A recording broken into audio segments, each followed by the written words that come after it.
Chained to a steel chair in a concrete bunker, she hadn't spoken in 3 days. No name, no rank, no begging. Just that unwavering stare that seemed to bore straight through her captors' souls. They had tried everything: sleep deprivation, psychological manipulation, physical intimidation, even bringing in specialists who had broken the hardest terrorists in the region. Nothing worked. This American female soldier was like carved granite. Hour after hour, interrogators screamed questions at her. "What's your unit? What was your mission? Who sent you here?" Complete silence. But on day 3, when enemy Colonel Rashid Al-Mahmoud opened that encrypted file on his secure laptop, his confident smirk vanished completely. His hands began trembling as he read the dossier, because he had just discovered who they had been torturing for 72 hours. The woman sitting before him wasn't just another captured soldier. She was America's most lethal secret weapon, and discovering her identity meant everything was about to change forever. Don't forget to subscribe and tell us in the comments which country and city you're watching from today.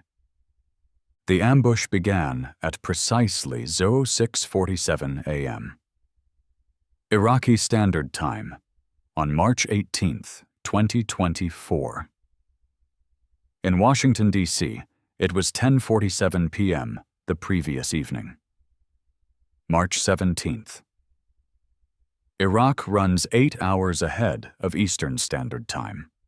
The 3-vehicle convoy was traversing the narrow mountain pass known as Devil's Canyon, 43 kilometers northeast of Erbil Forward Operating Base, when the first improvised explosive device detonated. Major Sarah Elizabeth Torres commanded the lead vehicle, an up-armored MRAP designed to withstand roadside bombs. Her convoy was returning from Operation Nightfall, a highly compartmentalized mission that had taken them deep into hostile territory. What made this mission different was her real assignment, one that existed in files so restricted that fewer than 30 people in the entire United States government knew about it. The major wasn't just a regular officer in the 25th Military Intelligence Battalion. Her actual designation was Phoenix 7. She commanded America's most secret counterterrorism program, codenamed Operation Black Talon. For 18 months, the commander had been methodically dismantling terrorist networks across Iraq and Syria. Her methods involved revolutionary psychological warfare techniques that turned terrorists against each other without them ever knowing they were being manipulated. The explosion that disabled their rear security vehicle killed Sergeant First Class Marcus Thompson and Specialist Jennifer Walsh instantly. Both were young soldiers with families waiting back home. People who would never understand that their loved ones died protecting operations that officially didn't exist. Following the blast, coordinated machine gun fire erupted from concealed positions on the ridge lines above the convoy. "Contact! Contact! 3 o'clock high!" the officer shouted into her headset while grabbing her M4 rifle. "Estimate 20 hostiles, elevated positions, approximately 300 meters." Staff Sergeant Michael Rodriguez, her communications specialist, was frantically trying to establish contact with headquarters. "Avalanche Base! Avalanche Base! This is Nightfall! Actual! We are under effective enemy fire!" The radio went dead as a sniper's bullet shattered their primary communications equipment. The firefight lasted exactly 11 minutes and 37 seconds. Enemy forces had superior positioning and overwhelming firepower. But her team fought with the precision that came from years of specialized training. The major personally eliminated 4 attackers with precise headshots before her ammunition ran low.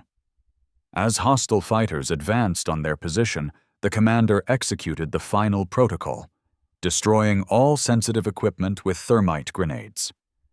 The white-hot chemical reaction instantly incinerated her laptop containing program files, her encrypted satellite phone, and specialized radio equipment that could have revealed their mission parameters. The last thing the officer remembered was the stock of an AK-47 striking her temple, sending her tumbling into darkness. Consciousness returned slowly in what appeared to be an underground detention facility carved directly into the mountain rock. The chamber was approximately 3 meters by 4 meters, with moisture seeping through cracks in the stone walls. A single 60-watt bulb provided dim illumination that created harsh shadows in every corner. The air carried the metallic scent of previous occupants' blood mixed with diesel fumes from generators running above. Her restraints were sophisticated, military-grade titanium shackles secured with electronic locks.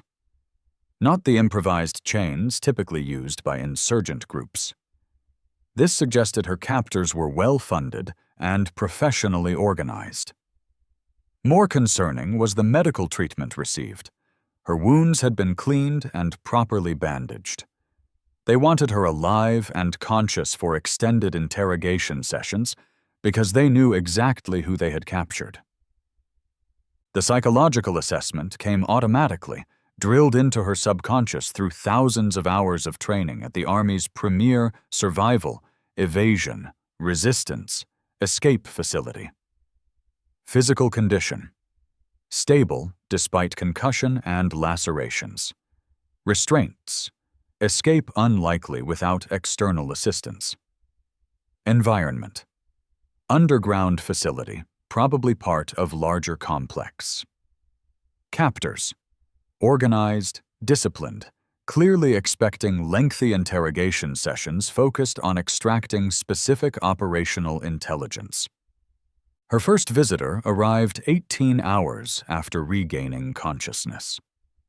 A thin man in his 40s wearing civilian clothes but moving with military bearing. He carried a digital tablet and spoke English with a refined accent, suggesting university education. "Good morning, Major Torres. I am Dr. Hassan Qureshi, and I will be conducting our conversations. I trust you are feeling more comfortable now that we have treated your injuries." The response came automatically, burned into her memory through years of conditioning. Sarah Elizabeth Torres, Major, United States Army. Service number 987-65-4321. Date of birth: September 14th, 1988. Dr. Qureshi nodded approvingly. "Excellent. Professional and disciplined. Exactly what I expected from someone with your reputation. However, I believe we can move beyond these formalities rather quickly because we already know far more about Operation Black Talon than you might imagine." He activated his tablet, showing her official military record, the sanitized version available through standard databases. Her photograph in dress uniform, basic biographical information, standard unit assignments. Nothing that would endanger ongoing operations, but enough to confirm they had done their research. "Your file makes for fascinating reading," Qureshi continued. "Graduated from West Point with honors. Master's degree in applied psychology from Georgetown University. 15 years of exemplary service including 4 combat deployments, specialized training in interrogation techniques and psychological operations, but what interests us most is your real work." Remaining silent was easier than responding. During CRA training, the officer had learned to retreat mentally while maintaining physical awareness. In her mind, she wasn't chained in this underground chamber. Instead, the commander was running the obstacle course at dawn back at Fort Liberty, North Carolina, feeling the cool morning air and hearing the encouraging shouts of her fellow officers. But Qureshi was more sophisticated than typical interrogators. Instead of threats or intimidation, he simply talked. sharing details about her background that should have been impossible for enemy forces to obtain. Her parents' names, her sister's wedding last summer, the reasons her marriage to Captain David Morrison had ended 2 years earlier. Relationships are difficult when one partner serves in highly restricted positions, Qureshi observed casually. David told his friends that he felt like he was married to a ghost, someone who disappeared for months at a time without explanation. But we know where you really went during those deployments. The statement struck home, but the major maintained her composure. How did this man know about David's private conversations? That level of personal information suggested surveillance capabilities far beyond what regional terrorist groups normally possessed. Someone inside the American government was feeding them intelligence. Meanwhile, 6,000 miles away at the Pentagon's National Military Command Center, Colonel James Harrison was coordinating the most intensive search and rescue operation in recent history. As the control officer for Operation Black Talon, he understood exactly what information resided in her memory. Details that could cripple American counterterrorism efforts across the entire Middle East. "Status report," he demanded as he entered the Crisis Management Center at 03:30 a.m. Eastern Standard Time. Captain Lisa Chen, the night duty officer, briefed him on the developing situation. "Sir, we've confirmed 6 KIA from the convoy attack. 2 wounded soldiers reached friendly lines and provided initial reports. The major is missing, presumed captured. Satellite imagery shows her being removed alive from the crash site by at least 12 hostile combatants using vehicles that were pre-positioned for extraction." Harrison studied the real-time displays covering 3 wall-mounted screens. Drone footage showed the destroyed convoy. More importantly, it revealed the level of planning that had gone into this operation. The ambush positions, escape routes, and timing suggested advanced knowledge of the convoy's movement and schedule. "Any signals data on prisoner status?" "Negative, sir. The hostiles maintained complete radio silence after the initial assault, but NSA intercepted fragmented communications in the hours before the attack, suggesting they knew exactly who they were targeting. This wasn't random, sir. Someone fed them Phoenix 7's exact route and timing." That detail made Harrison's blood run cold. Black Talon operations were compartmentalized at the highest levels of government. If enemy forces had advanced knowledge of her movements, it meant someone with extraordinary security clearance had provided them with restricted information. They had a mole. He activated the secure communication system connecting directly to the Secretary of Defense. "Sir, we have a Code Black Phoenix situation. Major Sarah Torres has been captured, and all evidence suggests this was a targeted operation enabled by someone with access to our most classified systems." The voice that responded belonged to General Patricia Hayes, Director of Defense Intelligence Agency. "Colonel, explain the implications if Phoenix 7 is compromised." "Ma'am, she has complete knowledge of Black Talon activities across Iraq, Syria, Jordan, and Lebanon. She knows the identities of over 200 human sources, the details of 18 ongoing infiltration operations, and the complete organizational structure of our most restricted counterterrorism programs. More critically, she knows our psychological warfare methodologies that have been devastatingly effective against terrorist networks. If they break her, we're looking at the potential collapse of 15 years of network development." "What assets do you need for extraction?" "Full authorization for Joint Special Operations Rescue. Delta Force, SEAL Team 6, 160th Special Operations Aviation Regiment. Every elite unit we have available in theater. But sir, we also need to initiate immediate counterintelligence protocols. We have a traitor in our ranks." "Granted on all counts. Bring our people home, Colonel. Use any means necessary." Back in the mountain detention facility, The prisoner was entering her second day of captivity. The interrogations had evolved from basic questioning to sophisticated psychological manipulation conducted by specialists who clearly understood American military training protocols. They were trying to break down her resistance systematically. Dr. Qureshi had been replaced by a woman who introduced herself as Dr. Amira Kessler, claiming credentials from Harvard Medical School and specialized training in psychological resistance techniques. She was approximately 50 years old, professionally dressed, speaking English with an American accent that suggested extensive time in the United States. "I studied at the same institutions that developed your resistance training," Dr. Kessler said, settling into a metal chair positioned exactly 2 meters away. "I understand the methodologies you've been taught and their inherent limitations.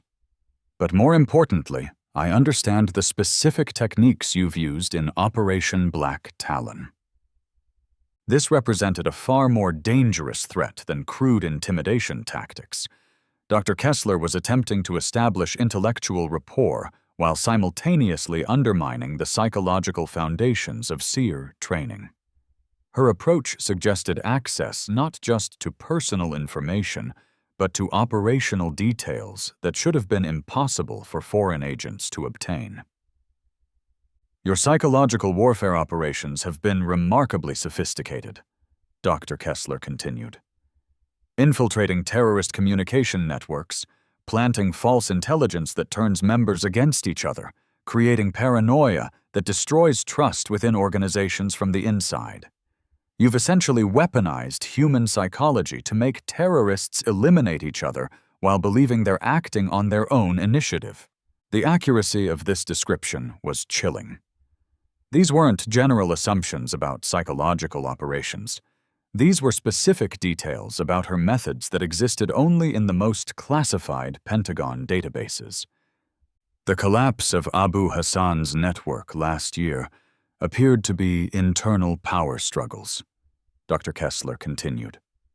"But it was actually your operation that convinced his 3 top lieutenants that each of the others was planning to betray him to coalition forces. They eliminated Hassan and then turned on each other within 48 hours. Brilliant work, really." The major realized the full scope of the security breach. Someone hadn't just compromised her identity. They had provided detailed intelligence about her operational methods, target networks, and tactical approaches. The implications were staggering. Meanwhile, at Fort Liberty, North Carolina, the Joint Special Operations Command was assembling America's most elite rescue team while simultaneously tracking encrypted communications that had been emanating from the target region since the convoy attack. Colonel Marcus Rivera, commander of Delta Force's most restricted unit, personally selected operators for what would become known internally as Operation Homecoming. The team consisted of 12 specialists, 6 from Delta Force's Tier 1 counterterrorism unit, 4 Navy SEALs from SEAL Team 6, and 2 Air Force Special Operations combat controllers trained in advanced communications and fire support coordination. Each operator was a veteran of dozens of high-risk missions, with combined experience exceeding 200 combat deployments. Master Sergeant Jonathan Hayes, the team leader, studied satellite imagery and signals intelligence data while his operators prepared mission-specific equipment. The target was a fortified compound built into mountainside terrain approximately 60 kilometers from the Syrian border. Intelligence analysts had identified the facility through heat signatures, communication intercepts, and vehicle tracking data gathered over the past 36 hours. "The compound has been active since the convoy attack," Hayes briefed his team in the secure planning facility. "We've tracked encrypted radio bursts every 6 hours, suggesting they're conducting scheduled interrogation sessions. Thermal imaging shows approximately 35 to 40 enemy combatants with defensive positions covering all approach routes. Staff Sergeant Rebecca Martinez, the team's explosives specialist, had designed breaching charges specifically for reinforced mountain installations based on architectural analysis of the target. Primary entry through the main gate using linear-shaped charges, secondary breaches on the north wall, and emergency exit points. Based on their communication schedule, we have a 15-minute window between radio checks when they'll be least prepared for assault. The extraction would be conducted by two MH-60M Black Hawk helicopters from the 160th Special Operations Aviation Regiment, crewed by pilots with over 500 hours of combat flight time in hostile territory. These aircraft carried advanced defensive systems and weaponry designed to suppress ground-based threats during high-risk insertions and extractions. Major Jennifer Walsh, the aviation mission commander, had coordinated the timing with signals intelligence to maximize their tactical advantage. Weather forecast shows low cloud cover that will mask our approach. Visibility approximately 2 miles with occasional fog banks providing natural concealment. The landing zone is 500 meters from the target facility. We'll insert exactly 18 minutes after their last scheduled radio transmission, giving us maximum time before they expect the next communication check. Back in Iraq, the captive was now entering her 3rd day of detention, when her captors introduced their most devastating psychological weapon. Colonel Al-Mahmoud entered the detention chamber at 09:30 p.m. Iraqi time, exactly 6 minutes after the compound's scheduled radio check with their command structure. He was a distinguished man in his mid-50s, wearing the uniform of Syrian military counterintelligence with decorations suggesting extensive combat experience. His English was flawless, and his confident demeanor suggested he held information that would change the entire dynamic of their interaction. "Good evening, Major. I apologize for the crude methods my subordinates have been employing. I prefer more civilized approaches to professional discussions between intelligence professionals." He placed a ruggedized tablet computer on a small table between them and activated the high-resolution display. What appeared on the screen made her heart rate increase, despite her training.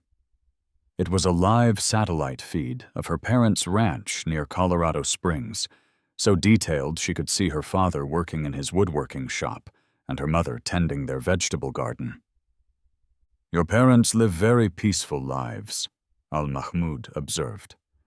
"Retired, comfortable, completely unaware that their daughter's professional activities have made them persons of interest to organizations like mine. But this isn't a threat. It's simply context for what I'm about to show you." For the first time since her capture, the officer spoke. "If you threaten them—" "I'm not threatening anyone, Major. I'm simply illustrating how thoroughly we understand your situation, because someone in your own government has provided us with extraordinary access to your most classified operations." Al-Mahmoud manipulated the tablet, displaying a new image that stopped her breathing completely. It was a Pentagon document stamped, "Top Secret, Special Compartmented Information, Black Talon Eyes Only." The file contained her complete operational biography, including information that should have been accessible only to the Secretary of Defense and the President. "Operation Black Talon," Al-Mahmoud read aloud. "A joint Defense Intelligence Agency and Central Intelligence Agency program designed to infiltrate and eliminate terrorist networks through deep-cover psychological warfare operations. Current operational commander, Major Sarah Elizabeth Torres, designated call sign Phoenix 7.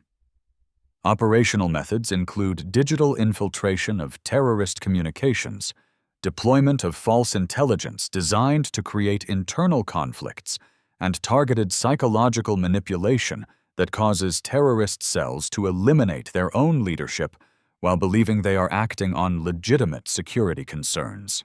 The document detailed her real activities over the past 18 months with surgical precision. 23 terrorist networks systematically destroyed through carefully orchestrated internal conflicts. 41 high-value targets eliminated by their own associates following psychological operations that planted evidence of betrayal or collaboration with coalition forces. 307 human intelligence sources recruited across Iraq, Syria, Jordan, and Lebanon through a combination of financial incentives and psychological pressure techniques. "Your work has been extraordinarily effective," Al-Mahmoud continued. "But now we understand your methods completely, and we know the identities of everyone who has cooperated with your operations." The commander realized her situation had become exponentially more dangerous. This wasn't random kidnapping or opportunistic intelligence gathering.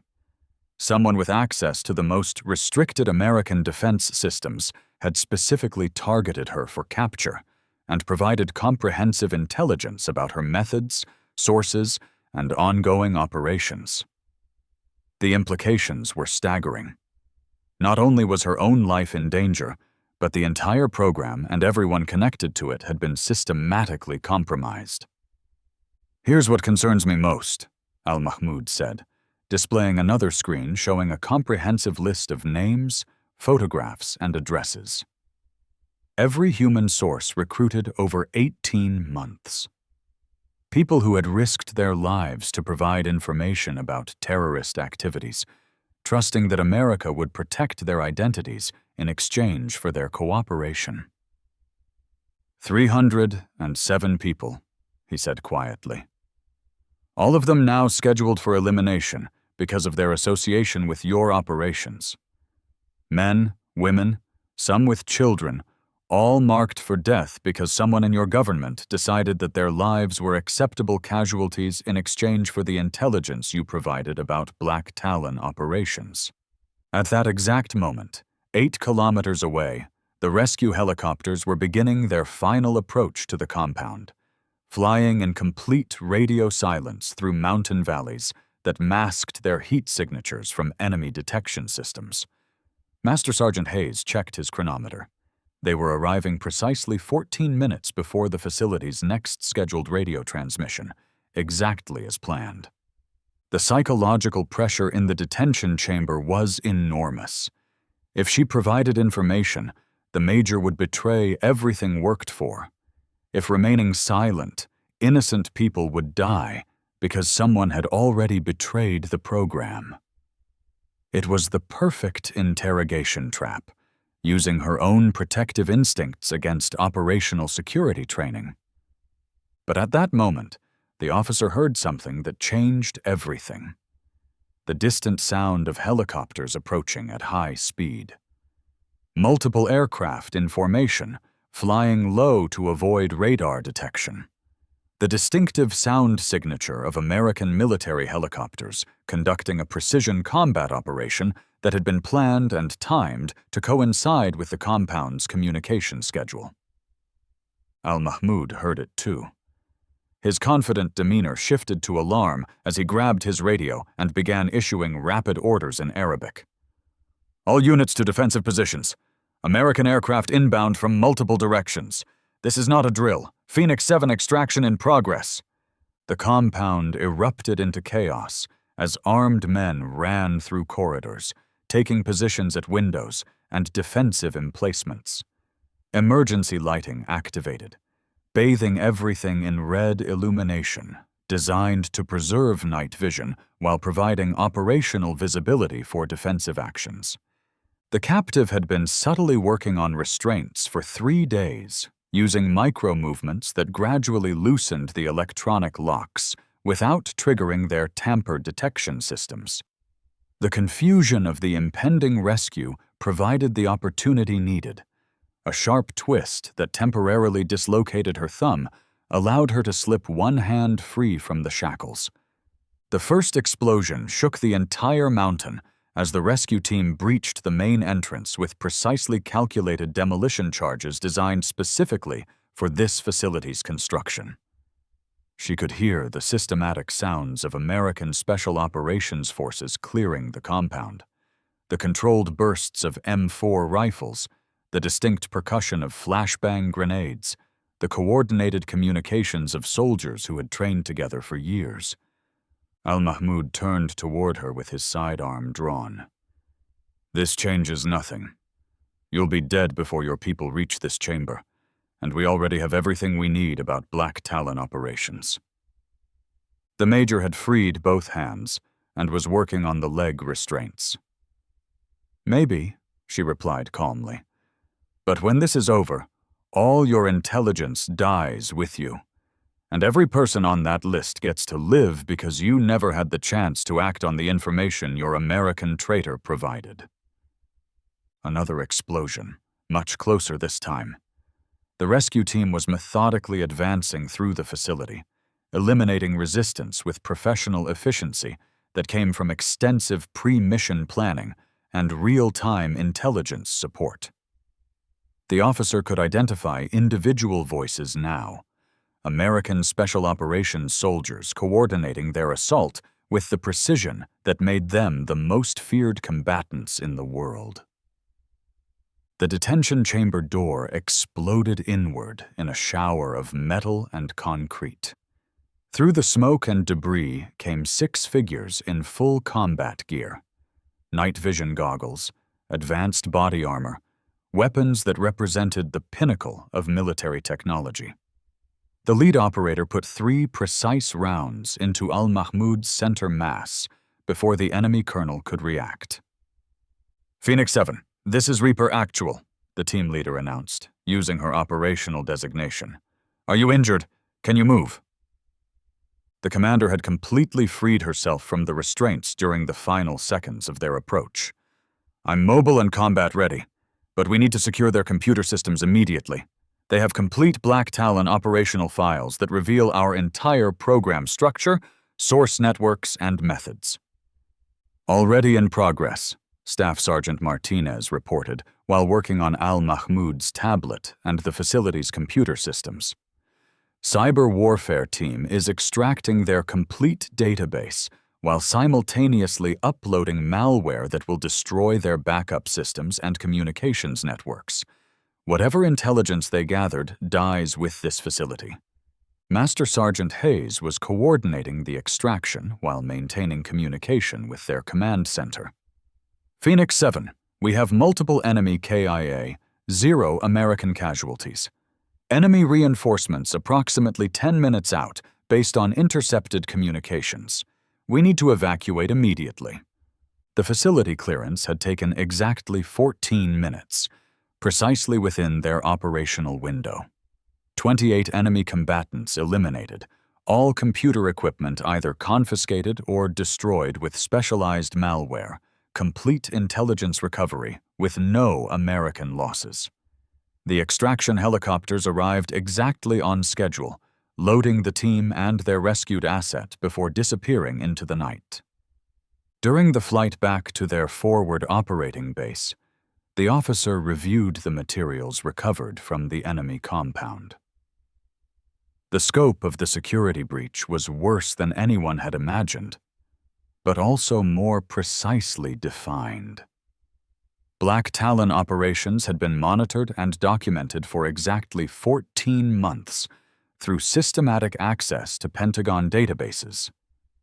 Someone with extraordinary clearance had been methodically downloading classified files and providing them to hostile intelligence services.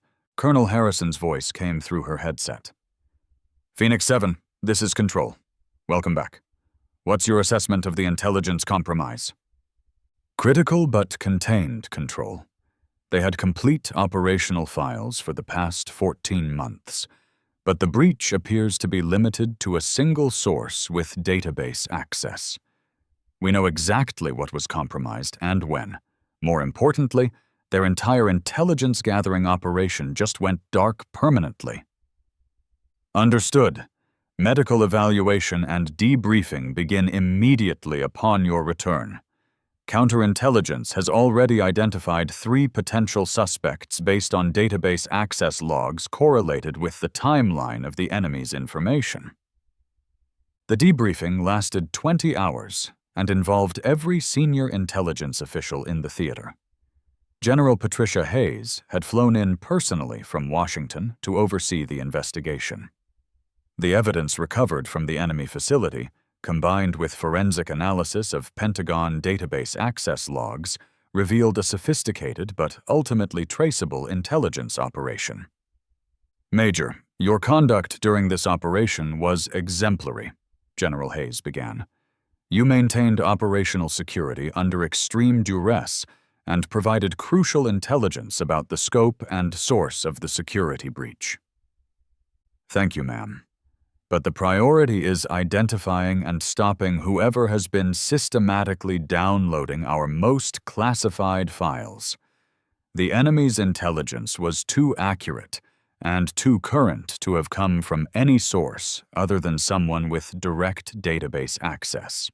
The investigation that followed was the most comprehensive counterintelligence operation in decades, but it was also the most focused.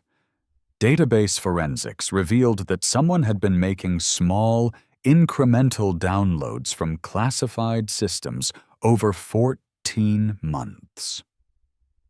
Each individual access too minor to trigger security alerts, but collectively representing a complete intelligence compromise.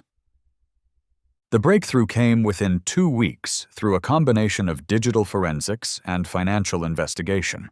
Dr. Marcus Webb, a senior systems analyst with the Defense Intelligence Agency, had exploited his legitimate database access to systematically download classified files using a sophisticated but ultimately detectable pattern of queries that perfectly matched the timeline and content of the enemy's intelligence.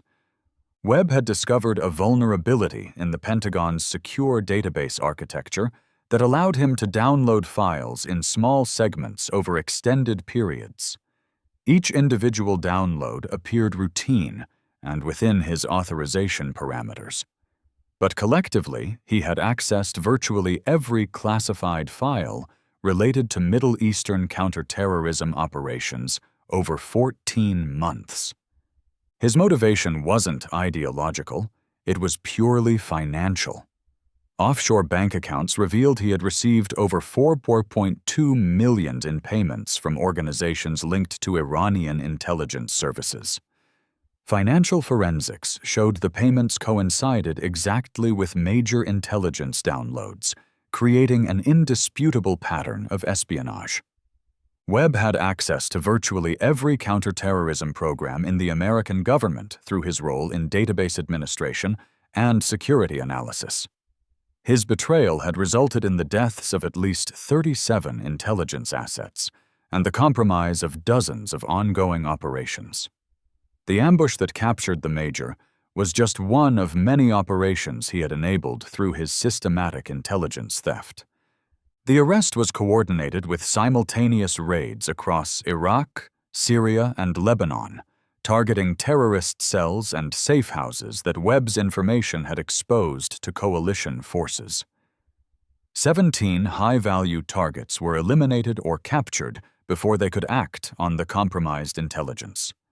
4 major terrorist attacks were prevented through the materials recovered during these operations. Webb was convicted of espionage, treason, and conspiracy, resulting in the deaths of American personnel. He received a sentence of life imprisonment without possibility of parole. But for the families of soldiers and intelligence assets who had died because of his systematic betrayal, no punishment could adequately address their loss. The officer was promoted to lieutenant colonel and given command of the reconstituted Black Talon program, with a mandate to implement revolutionary security protocols designed to prevent future insider threats. Every person with access to operational intelligence would be subject to continuous digital monitoring, regular psychological evaluation, financial auditing, and behavioral analysis designed to detect potential compromise indicators before they could cause damage. The program's new headquarters was established at a facility with security measures that exceeded those used for nuclear weapons programs. Access required multiple authentication systems, including biometric scanners, voice recognition, behavioral analysis software, and real-time monitoring of all database queries. The new system made Webb's methodological approach impossible while maintaining operational efficiency.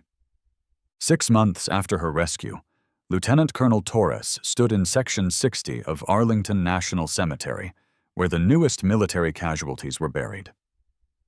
She was visiting the grave of Staff Sergeant Michael Rodriguez, one of the soldiers killed in the convoy ambush that had ultimately led to identifying and stopping the most damaging intelligence breach in recent American history. Rodriguez had been 27 years old, married with twin daughters who were now 3 years old. His widow, Maria, had written expressing gratitude that his death had contributed to exposing the security breach that threatened other military families and intelligence assets worldwide.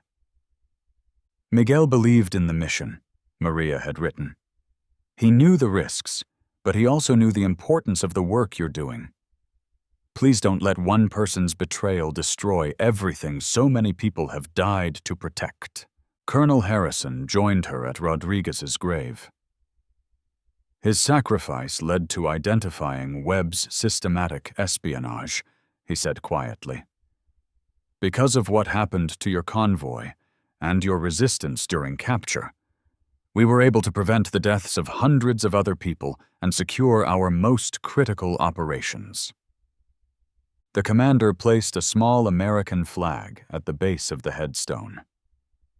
Every person buried here believed their sacrifice mattered. Our job is making sure they were right by learning from what happened and building something stronger. The reconstituted Black Talon program became the most successful and secure counterterrorism operation in American history.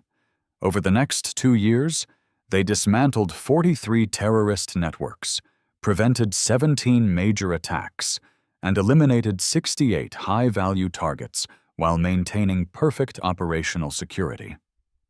The psychological warfare techniques developed by her team became the template for similar operations worldwide, protected by security systems that made future Webb-style breaches impossible.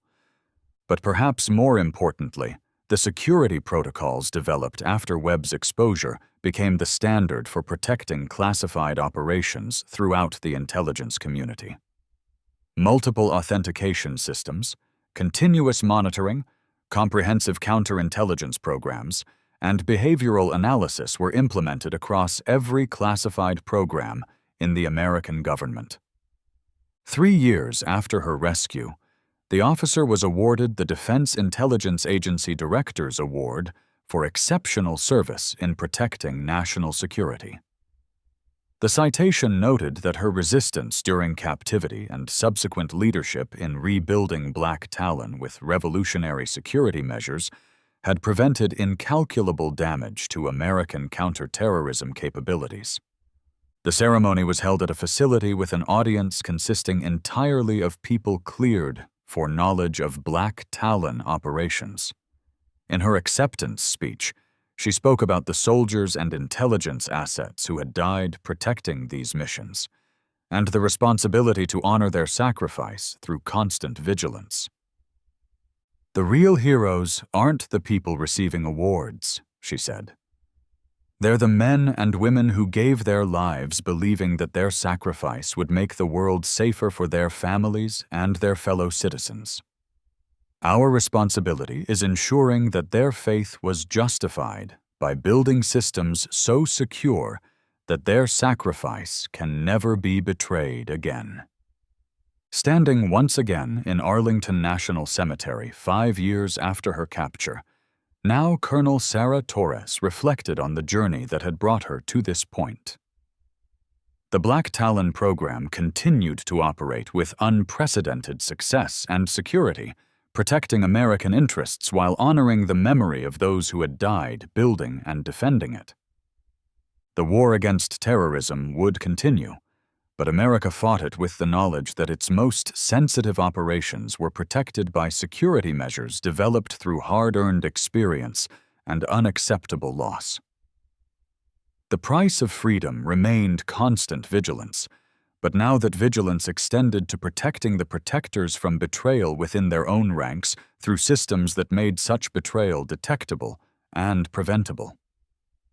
The phoenix had indeed risen from the ashes, stronger and more secure than ever before. And the people who served in the shadows could continue their dangerous work, knowing that their sacrifices would never again be betrayed by those they had sworn to serve, protected by security measures that had been built on the foundation of lessons learned through tragedy and loss. The graves at Arlington stood as silent testimony to sacrifices most would never know about. But now those sacrifices would have meaning through the continued service of those who remembered, and through security systems designed to ensure that such sacrifice could never again be rendered meaningless by treachery from within.